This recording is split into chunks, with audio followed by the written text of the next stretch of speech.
Bienvenidos a un nuevo episodio de Los Expedientes, el podcast que semana con semana evalúa un nuevo episodio de la historia de la medicina. Le doy la bienvenida a nuestros anfitriones José y Jessy. ¿Cómo están, chicos? Muy bien, ¿y tú? Bien. Hola, ¿qué tal? Buenas noches, muy emocionada del siguiente tema. Está padrísimo. Oigan, pues el tema de hoy está muy bueno porque vamos a hablar de los mitos de las vacunas. Súper. Un tema con el que ustedes saben, los médicos, probablemente muchos pediatras están Claro. en constante discusión con sus pacientes. Antes de empezar, queremos invitarlos a que nos sigan a nuestras redes sociales, @losexpedientespod, porque ahí subimos contenido, no lo olviden. Pues bueno, las vacunas son uno de los inventos más importantes para la medicina moderna. Como ustedes bien saben, cumplen una función de protección para el ser humano. Si bien creo que su función está mal entendida, es muy importante dejar en claro que el aplicarte una vacuna no te va a evitar contraer la enfermedad. Sin embargo, sí te puede ayudar a que la forma de infección que tú adquieras sea mucho menos grave. Y por supuesto, pues con ello aseguras tu vida. Es decir, evitamos la mortalidad y que existan mucho más incidencias de muerte por causa de una enfermedad específica, habitualmente de origen infeccioso. Ustedes como médicos, ¿cuál podrían decir que es el rol más importante del uso de vacunas en la práctica clínica actual? No sé si quiera decir Jess primero. Fíjate que yo primero quisiera mencionar una pequeña introducción aparte de la que nos diste. Yo creo que las vacunas han sido de los inventos más exitosos de la humanidad, ¿sabes? Como tú mencionas, las vacunas yo creo que a nivel global, se aplican a nivel global, y creo que precisamente son muy importantes porque han prevenido muchas muertes, ¿no? Incluso no tanto como enfermarte, sino muertes. Entonces, yo nada más quería como mencionar esa parte porque me impresiona mucho que las vacunas sean un invento en 1796, dando un poquito de historia, entonces pues me parece genial esta parte. Sí, sin duda. Oye, ¿y su aplicación en el contexto clínico actual? ¿Te parece importante? Claro, por eso lo mencioné, yo creo que es uno de los inventos más exitosos porque previenes muertes y previenes enfermedades. Ok. ¿Y tú, José? Sí, yo creo que, es un tema muy, muy importante. O sea, no solamente en el contexto médico, sino en el contexto científico.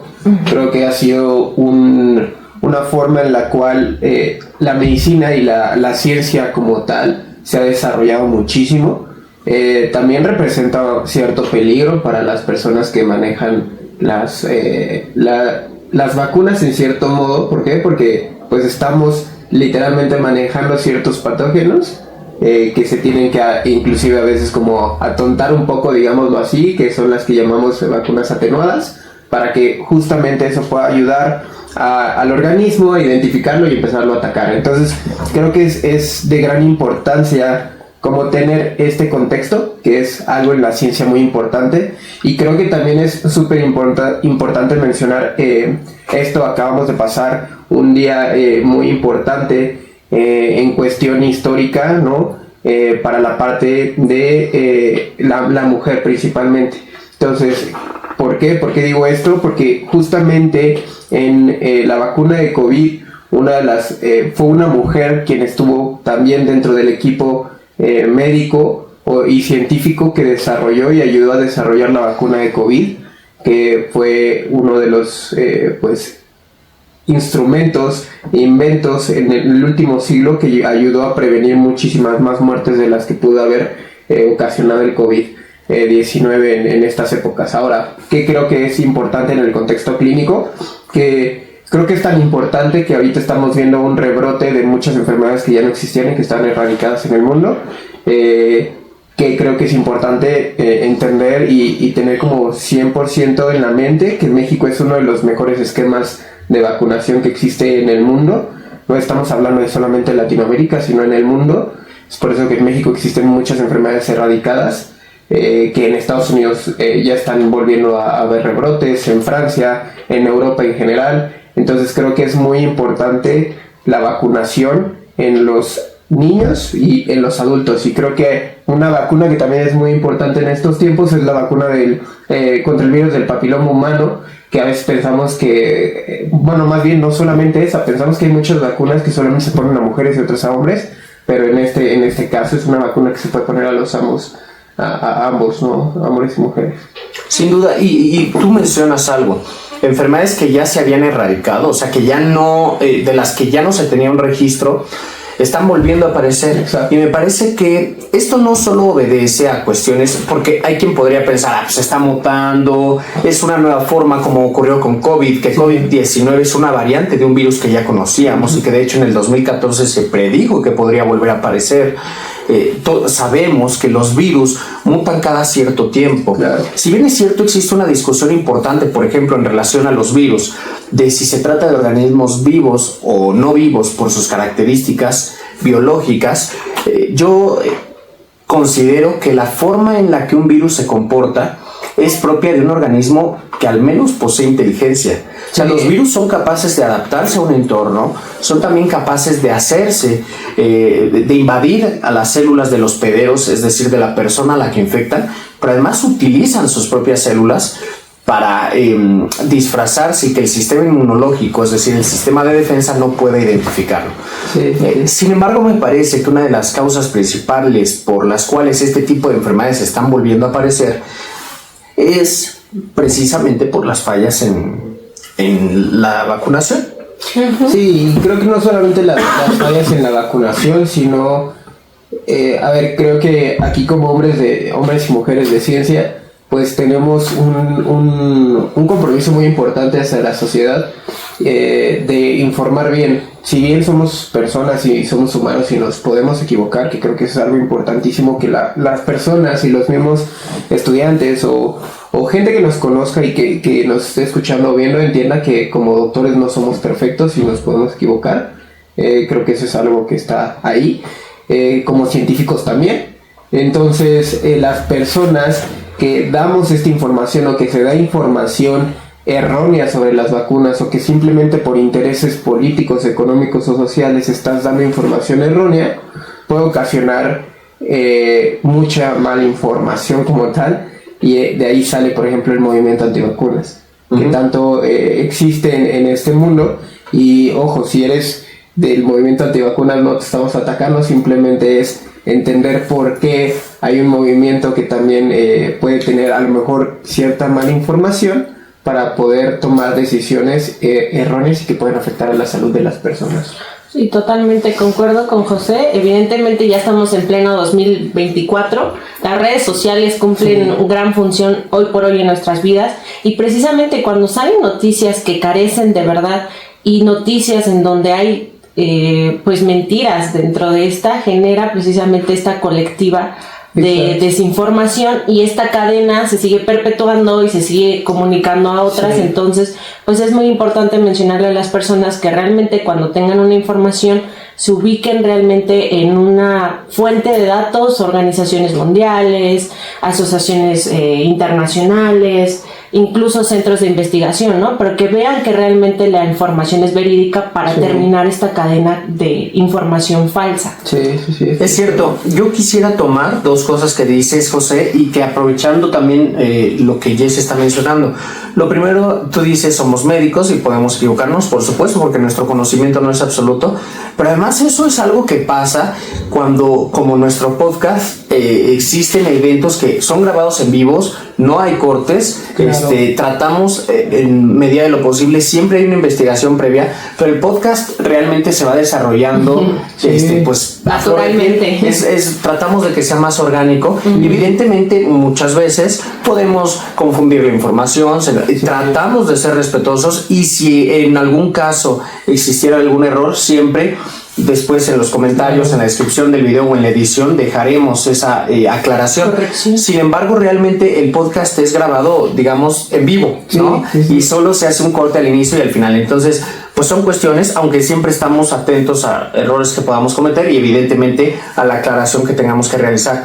Y en segundo lugar, si bien es cierto, nosotros no estamos ni atacando ni criticando la postura o las creencias políticas, religiosas, sociológicas de nadie, sí queremos enfatizar, o al menos a mí sí me gustaría, esto que dice Jess. Muchas veces se hace una afirmación o se hace una aclaración con base a argumentos que no tienen solidez ya ni siquiera científica, o sea, de un conocimiento mínimo. Es más, de un sentido del ridículo y de razonamiento mínimos. A veces hay afirmaciones tan banales que es increíble pensar que hoy hay personas que lo tomen como una realidad. Entonces, evidentemente respetamos la postura, pero yo al menos hago una crítica a aquellos que hacen una afirmación no dimensionando el impacto social y de salud que pueden tener en las vidas de otras personas, ¿no? Sí. Entonces, si bien es cierto, nadie está exento de equivocarse, sí es muy importante que la información que se maneja y que se verbaliza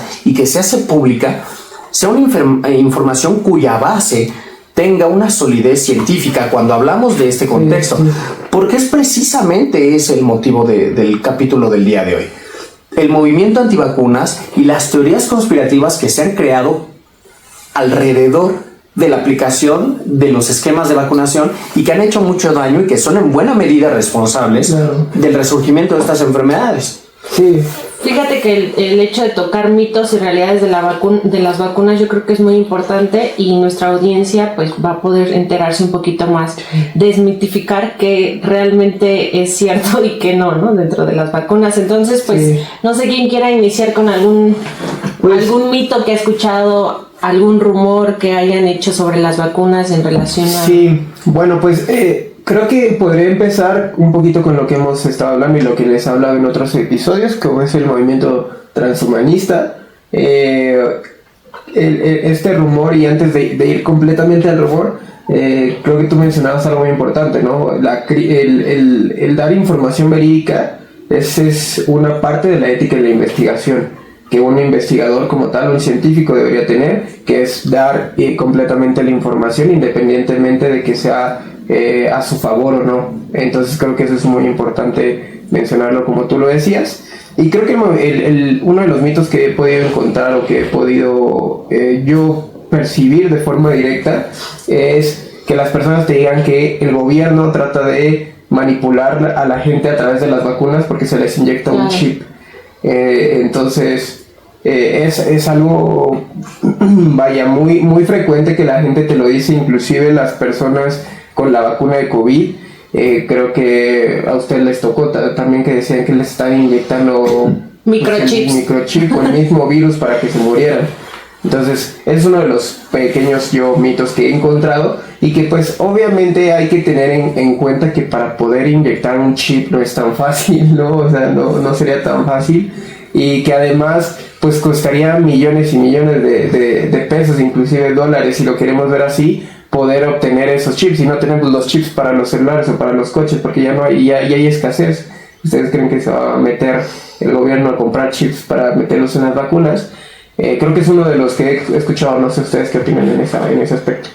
Sí, también lo he escuchado. ¿Tú lo habías escuchado, Jessie? Sí, justo creo que este mito se puso muy en auge o muy sonado a partir de la vacuna de COVID-19, pero yo coincido igual que con José, o sea, no creo que el gobierno, porque realmente COVID-19 fue una pandemia, ¿no? En donde todos los gobiernos, y fue una, pandemia es global, donde todos los gobiernos estaban preocupados por las muertes tan altas que se estaban teniendo en los años 2020 prácticamente. Y creo yo que la principal meta del gobierno pues era detener las muertes y no tanto tratar de gobernar o manipular a la gente a través de chips. Yo creo que fue una alerta mundial esa parte del COVID-19, y muchas muertes se detuvieron a partir de la vacuna. Sí, yo también creo eso. Justo, yo empezamos fuerte, a ver, yo justo mencionaba que hay a veces propuestas que no que no tienen ni el más mínimo sentido del ridículo, ¿no? Hace poco, en uno de los episodios anteriores, hablábamos de Neuralink y justo de la implantación de un microchip a nivel cerebral. Esta nueva tecnología, lo complicada que está haciendo, todas las adversidades que se están encontrando. Ahora imagínate implantarlo en el sistema vascular, ¿no? Ustedes saben, tenemos vasos grandes, medianos y pequeños, y tal vez pensar, por ejemplo, que en un vaso grande como lo es la arteria aorta se puede implantar un chip, claro, pues no es tan complicado. Pero el suponer que dicho chip puede andar circulando por todo tu cuerpo y luego regresar a través de los capilares, que son pequeños y muy estrechos lechos vasculares, es decir, espacios de arteriolas o de vénulas.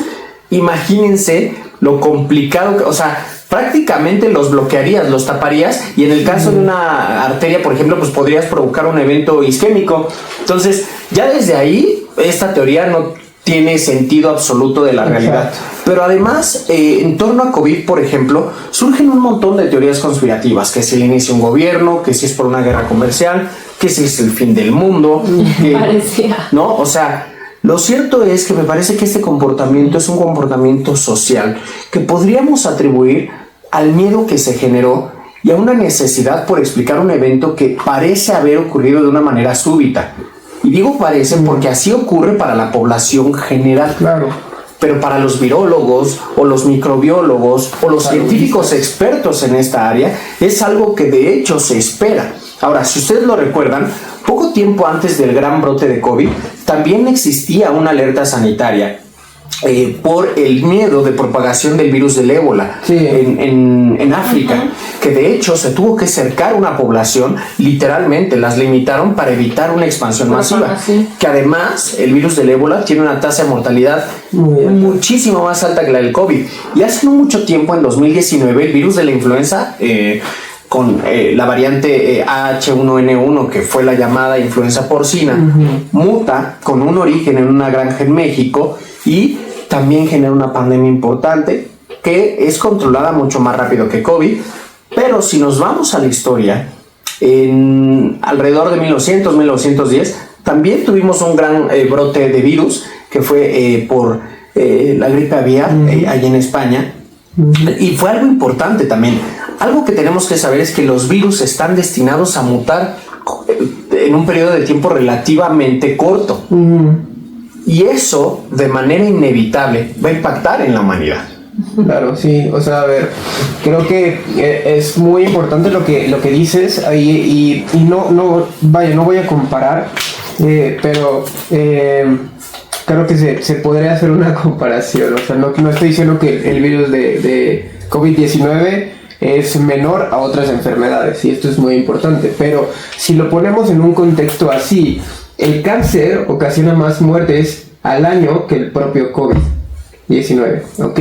En todo lo que fue de COVID-19. ¿De dónde son estas cifras? Solo para ubicar a nuestra audiencia. Esto es mundial, de la escala mundial de cáncer, por muerte de cáncer. Les paso ahí la información, esto está en la plataforma, y esto lo estaba hablando justamente hace poco en un programa de radio con un doctor que es oncólogo pediatra, y él me estaba diciendo, es que, a ver, lo que pasó y también lo que ocasiona que sea una pandemia es que obviamente pues afecta a todos, ¿no? Afectó a toda la población.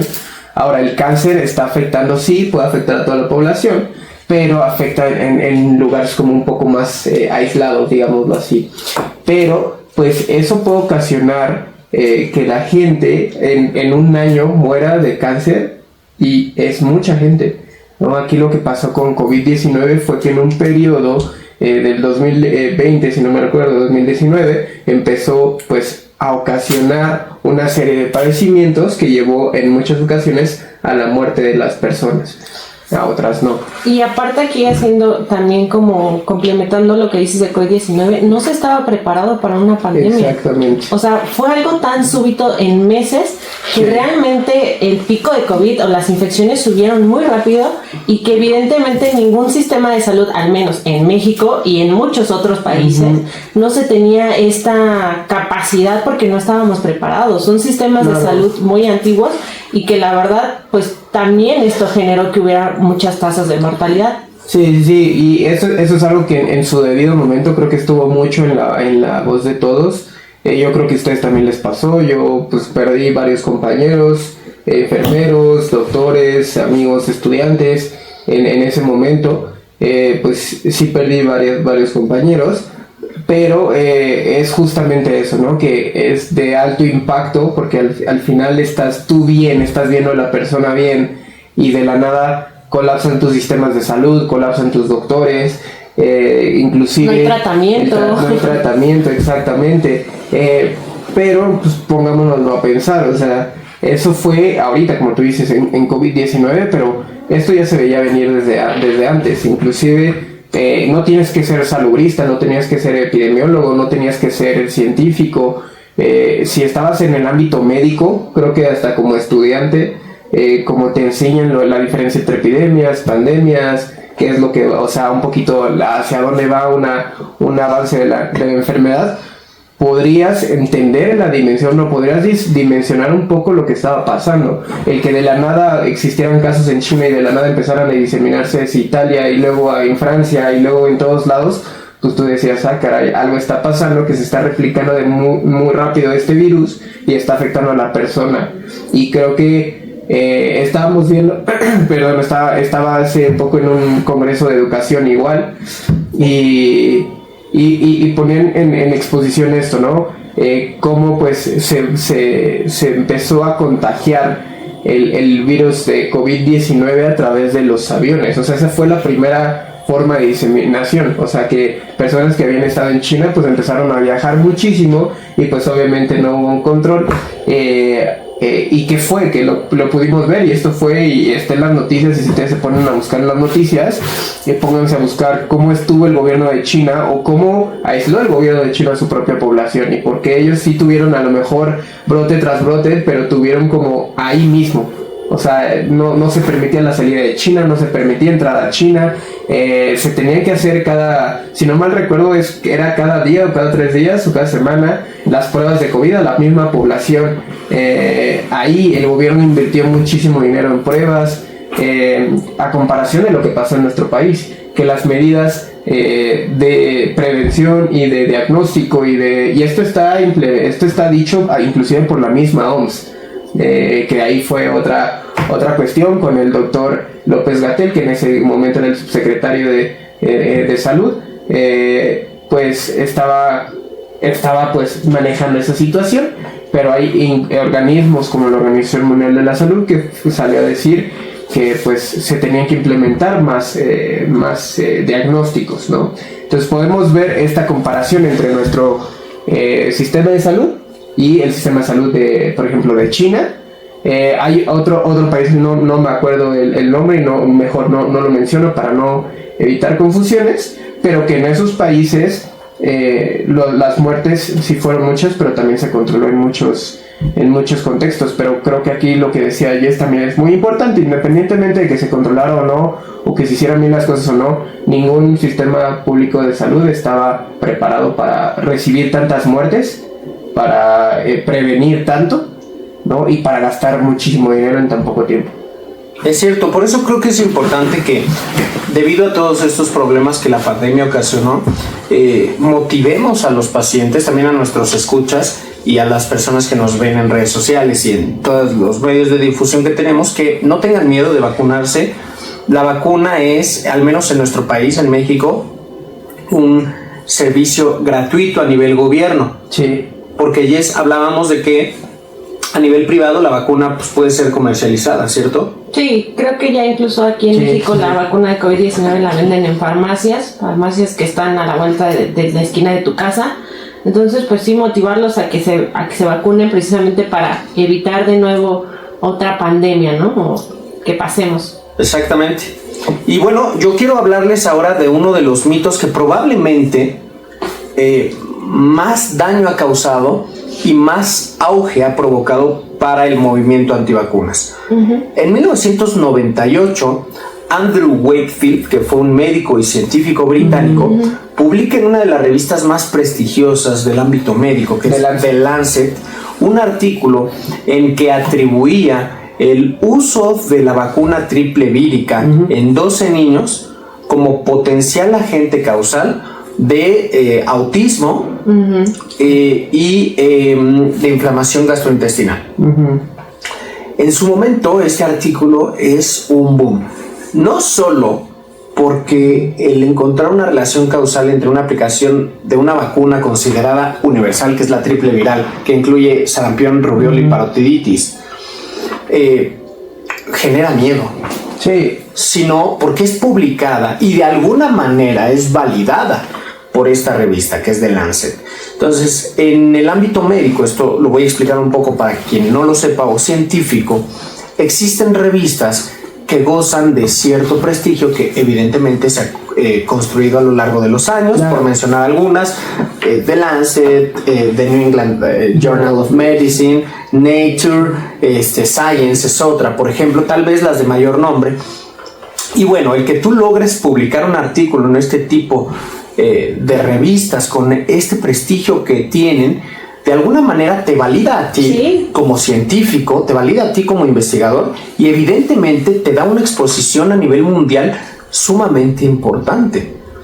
Sin embargo, al poco tiempo se descubriría, más o menos en el 2004, tras una investigación exhaustiva, que este personaje tenía conflictos de interés. Exacto. Y que motivado por ello había decidido escribir dicho artículo amañando los resultados, tras lo cual evidentemente se inicia una investigación aún más amplia y se encuentra que él de hecho lo que quería era instaurar servicios de salud específicos para ofrecer métodos diagnósticos o bueno, en esencia lo que él quería era hacerse de dinero. Sí. Evidentemente The Lancet se ve obligado a retirar el apoyo a esta publicación y también se inicia un juicio tras el cual se le quita a Andrew Wakefield su licencia para ejercer medicina y evidentemente con eso se deteriora. Se refuta toda la información. Totalmente, se deteriora su prestigio, se refuta la información. Sin embargo, hasta el día de hoy este sujeto sigue insistiendo y defendiendo sus resultados aún con la evidencia disponible. Sigue diciendo que lo que él encontró fue verdad. Evidentemente, muchos científicos del mundo aplicaron una de las características del método científico, que es poder reproducir los resultados sin éxito alguno. Claro. Él decía que particularmente había encontrado el virus del sarampión regado en el cuerpo de los niños que habían sido infectados. Otra de las cosas macabras, terribles que se encontró fue que a los niños se les había sometido a procedimientos invasivos sin necesidad, como lo eran colonoscopías y punciones lumbares. Evidentemente no hubo un ejercicio ético, tampoco hubo la aprobación de un comité de bioética para los estudios. Es decir, toda la evidencia disponible hoy da fe de la mala praxis que él comete y por eso se le revoca la licencia. Sin embargo, él hoy es uno de los principales cabezas del movimiento antivacunas y de hecho, con respecto al COVID-19, él es uno de los principales promotores de estas teorías en las que él decía es que el COVID no existe, es un invento del gobierno para controlar masas. Sí. Creo que es importante, ya que pusiste en contexto a la gente que nos está escuchando y nos está viendo, cuando a ti como investigador te refutan o se retracta una revista de un artículo, eso queda marcado para toda la historia. Y tú puedes buscar ese artículo y te va a decir que está retractado. Es decir, que se bajó, y eso como investigador te va bajando como ese estatus, ¿no? de ese prestigio de ser investigador serio. Ahora hay que tener en cuenta también, Andrew lo que decía mucho y relacionaba el autismo principalmente con el mercurio. Y esto es muy importante que la gente lo entienda. El mercurio sí existe, y esto es creo que es relevante que la gente entienda. Sí existe en las vacunas una mínima cantidad de mercurio que sirve para estabilizar también y para evitar que se pueda alterar la vacuna, pero está comprobado también científicamente que esa cantidad de mercurio no causa daño en el ser humano. Y eso es completamente cierto, ¿no? Hay inclusive alimentos que pueden tener más mercurio y que comemos diariamente, como son las latas de atún.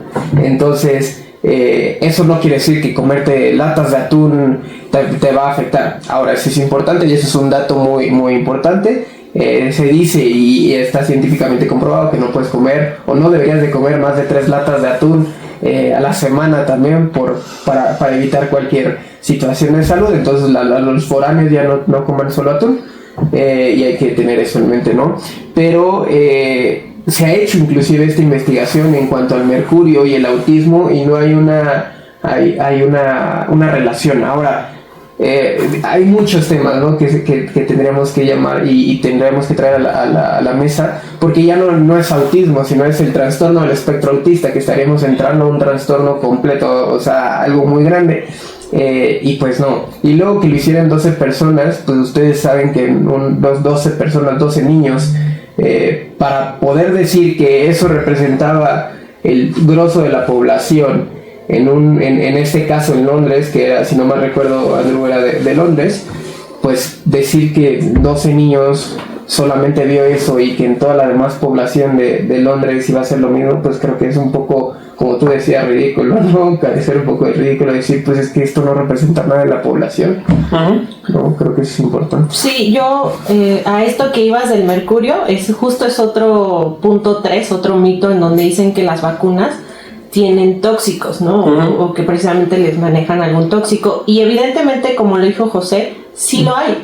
O sea, a ver, hay metales pesados en las vacunas, sí, uno de ellos es el aluminio, por ejemplo, el mercurio, que es muy importante y forma el aldehído. Pero aquí es muy importante, y dando énfasis también a lo que comentó José, que la dosis que se maneja de mercurio en las vacunas es muy baja, y aquí iba a decir al padre de la toxicología, que precisamente como que se vincula, dice que la dosis hace al tóxico. Es decir, todos los fármacos, todas las sustancias pueden ser tóxicas, sí, claro, dependiendo de la dosis. Es por eso que una vacuna sí tiene mercurio, pero a dosis muy bajas, las cuales pues no nos van a dar datos de intoxicación por mercurio. Y otra cosa que mencionas, pues sí, el mercurio lo podemos ver en muchas partes, muchos lugares. Una de ellas es las latas de atún, pero también se ven en los termómetros de mercurio. Exacto. No sé si esos termómetros antiguos o viejitos, y también en las amalgamas. No sé si ustedes tienen amalgamas, pero hay gente que para quitarle la caries lo obturan con amalgama. Entonces también se ha visto que, también otro mito, que no tiene nada que ver con vacunas, pero mencionan que el hecho de tener amalgamas dentro de los dientes puede causar intoxicación por mercurio, lo cual también no está evidenciado aún. Claro. Justo, Jess, nada más para los que no lo saben y la gente que nos escucha, recuérdanos quién es el padre de la toxicología. Sí, no mal recuerdo, Paracelso. Es Paracelso, Jess, sí, bueno, seguro te acuerdas porque además es tu área de desarrollo. Sí. A ver, yo esto que apuntan justo, esta ya sería una tercera teoría, ¿no? Ya hablamos de dos, los microchips, el tema del autismo y demás, y el tercero vendría a ser justo el uso de mercurio.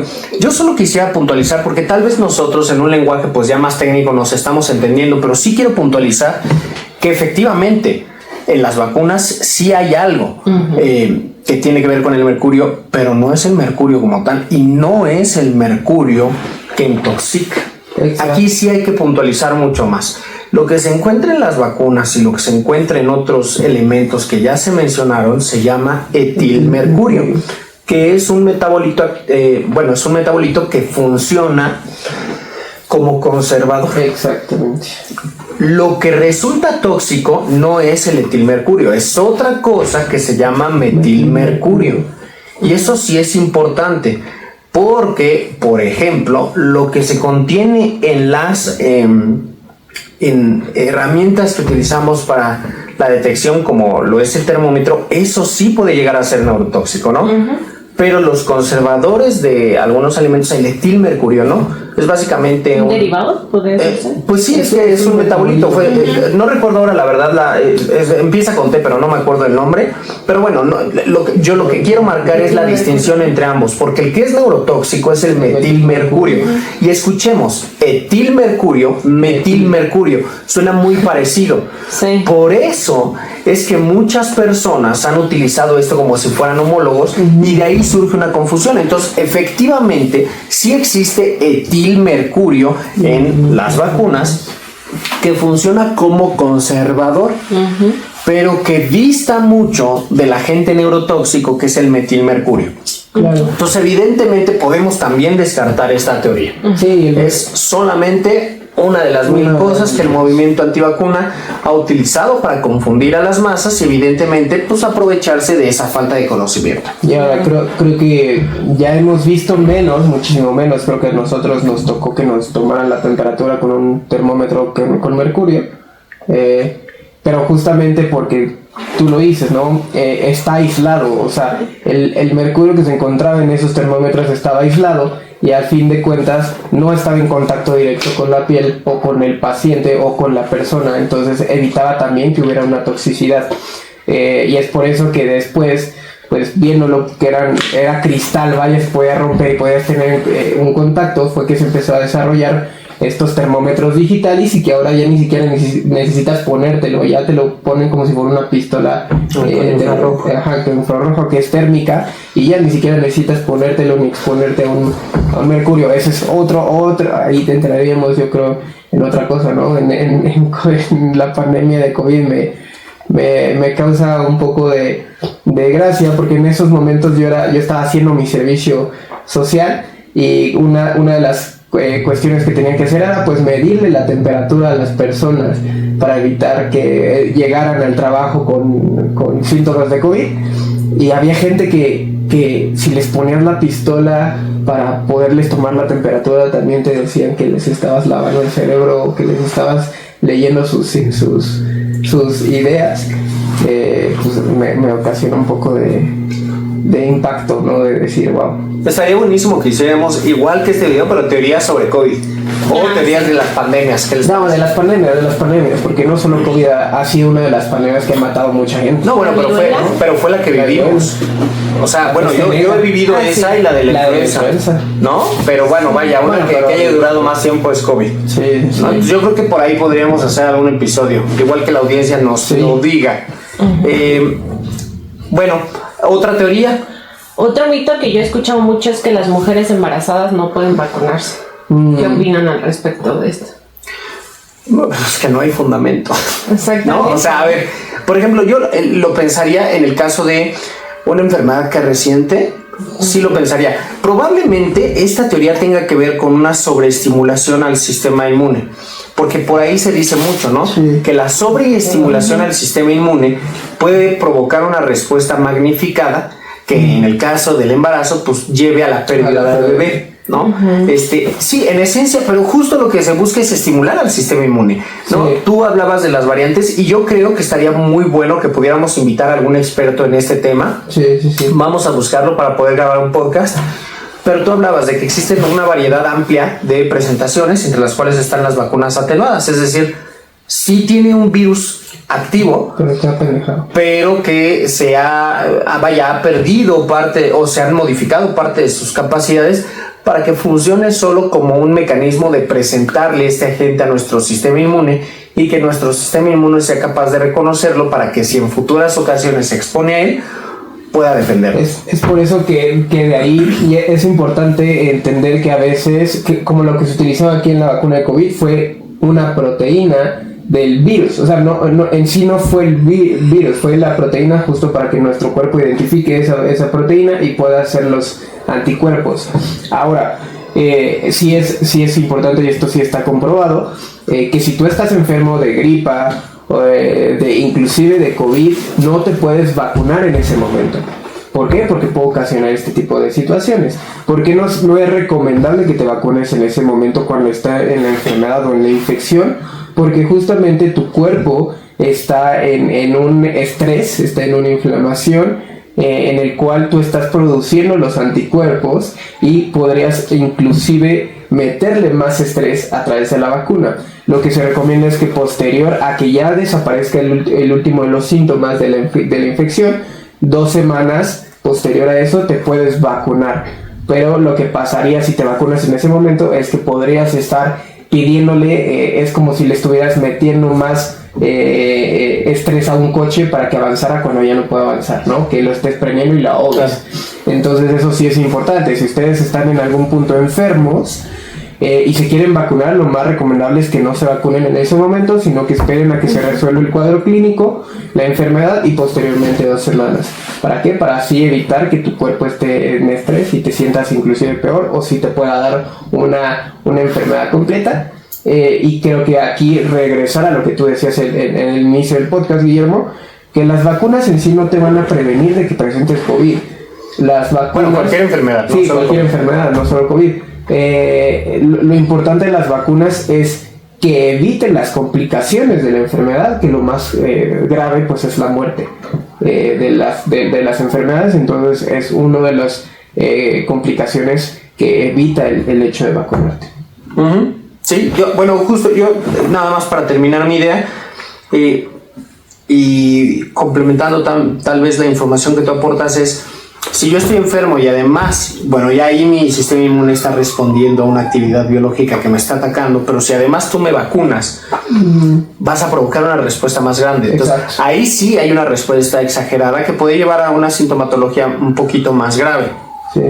Pero no por el hecho de la vacuna, sino porque existe una condición previa. En el caso del embarazo, podría existir esta misma respuesta y el cuerpo podría verse, vamos a decirlo así, confundido y atacar al bebé. Sí. Y con ello pues provocar la pérdida del embarazo, ¿no? Sí, por eso es que algunas vacunas que no están estudiadas, como lo puede ser la del COVID, no se recomiendan aplicar durante el embarazo. Sí, justo aquí iba a decir un apartado de que el embarazo pues es necesario ir a un control prenatal. En este control prenatal una persona que sabe va a decidir qué vacunas en tu estado de embarazo puedes recibir y que van a hacer una protección tanto para la mamá como para el bebé. Y van a decidir qué vacunas no se pueden aplicar por el riesgo que comentaba Guillermo. Entonces yo creo que es importante justo aquí como decir, con este mito, es en el embarazo pues es un tema muy controversial en donde tienes que ir con un especialista, con un control y hacer tu control prenatal y que te digan ahí cuáles sí y cuáles vacunas no. Exactamente. Pues si les parece, el último de los mitos que quisiera mencionar es que las vacunas se inventaron como un medio de control de la población y se utilizan de hecho para provocarte la enfermedad y matarte con la finalidad de evitar el crecimiento exponencial que la raza humana está teniendo en el planeta Tierra. Es decir, los gobiernos la usan para matarnos y controlar así tantos seres humanos en el mundo. ¿Qué opinan? Pues yo creo que va de la mano con este mito de los microchips, ¿no? Como tratar de manipular o que seamos marionetas del gobierno. Pero yo creo que evidentemente las vacunas es algo muy importante porque, como lo mencionábamos al inicio, ha sido una de las estrategias mundiales para poder erradicar enfermedades que antes causaban muerte, pero que hoy en el 2024 ya no existe. Sí. Entonces, pues yo no estoy de acuerdo con eso, o sea, no lo puedo vincular y creo que al final es una especie de prevención, lo cual en nuestra cultura no tenemos esta medicina de prevención y lo único que hacemos es tratar enfermedades, ¿no? Entonces yo creo que va de esta mano cultural también de no tener esta capacidad de prevenir enfermedades para no tener que curarlo, sino simplemente no me enfermo y ya. Exacto, sí, yo concuerdo con Jessy. Para no repetir, yo creo que si quieren escuchar algo sobre control mental, vayan a escuchar nuestro episodio de MK Ultra, sí. Para que escuchen sobre eso y ya. Muy bien, pues estas son 5 de las teorías probablemente más comunes o más escuchadas o más utilizadas por el movimiento antivacunas en la actualidad para evitar el uso de vacunas. Nosotros, al menos yo, lo que puedo decirles como médico a la población que nos escucha y a nuestros seguidores es: vacúnense. Las vacunas son uno de los medios más efectivos, me parece que una de las estrategias terapéuticas más importantes para evitar el crecimiento exponencial de casos atribuidos a agentes infecciosos y también para disminuir la mortalidad. Aquí algo importante, también existe la inmunidad de rebaño, o sea, también la vacunación lo que hace es generar este fenómeno de inmunidad de rebaño que implica que, o sea, como la mayoría de la población ya se vacunó, supongamos un 70%, pero a lo mejor un 30%, ¿no? Gracias a que esa población sí se vacunó, y por eso incentivamos a que se vacunen, genera una especie de inmunidad también para el otro 30% que no, y entonces pues esta inmunidad también es para la población, no solamente individual, ¿no? Por supuesto. Entonces, pues invitarlos a que se vacunen, a que lean, a que por favor, si quieren pertenecer a un grupo social está perfecto, eso no se critica, de hecho es una maravilla, pero sí es muy importante ser responsables y utilizar el conocimiento y la información que uno tiene disponible pues para que lo que uno va a defender tenga por lo menos Claro. un sustento Una validez. o algo de, pues ya algo de sentido del ridículo, Sí, porque sí. de pronto la verdad es muy triste y es hasta risible el ver este tipo de movimientos. Chicos, Muy ¿algo curioso. que quieran agregar? No, ¿sabes qué es curioso? ¿Qué? Jorge el curioso. Sí, Ok. es curioso. Yes. Nada, pues nada más que a toda la gente, niños que escuchan esto, pues que sí tengan ahí a la mano su cartilla de vacunación, que cumplan sus vacunas tal cual, las fechas, edades que las vacunas recomiendan, y que vayan porque son las vacunas, como lo mencionó Guillermo en un inicio, las vacunas son gratuitas Claro. en los hospitales de gobierno, centros de salud, Nivel México. y que evidentemente pues si tienen la posibilidad de comprarlas a un sector privado, pues que lo hagan, porque realmente las vacunas ayudan a erradicar enfermedades y a prevenir muerte. Y yo aquí, ahora sí ya, fuera de broma, yo sí recomendaría que las personas que están... ahorita está una vacuna que es el virus del papiloma humano, que en el esquema de vacunación para las niñas dice que es a partir de los 10 años o cuando van en quinto de primaria. Creo que hay que incentivar justamente a eso, a la protección, que ya tenemos una vacuna para el virus del papiloma humano, pero no solamente a las niñas, también invitar a que los hombres, ni siquiera los niños, que también los niños se pueden vacunar, pero que los hombres que ya están en una vida sexual activa puedan también vacunarse, y las mujeres que también están en una vida sexual activa puedan vacunarse para evitar algún tipo de complicación o enfermedad futura. Idealmente antes de una vida sexual. Exacto. Y aquí un comunicado, un aviso parroquial también es que hay al año existen 2 campañas de vacunación universales. Me parece que es en el mes de febrero o marzo, que pues por ahí hemos estado, bueno, actualmente ha de estar ahorita la campaña de vacunación, y la otra es en noviembre, precisamente para evitar las enfermedades respiratorias, ¿no? Y que se vacunen contra influenza y COVID. Acuérdense que es cada año se vacuna contra influenza por justamente esta mutación de los virus, y pues ahorita hay diferentes esquemas para COVID, en la vacunación de COVID, ¿no?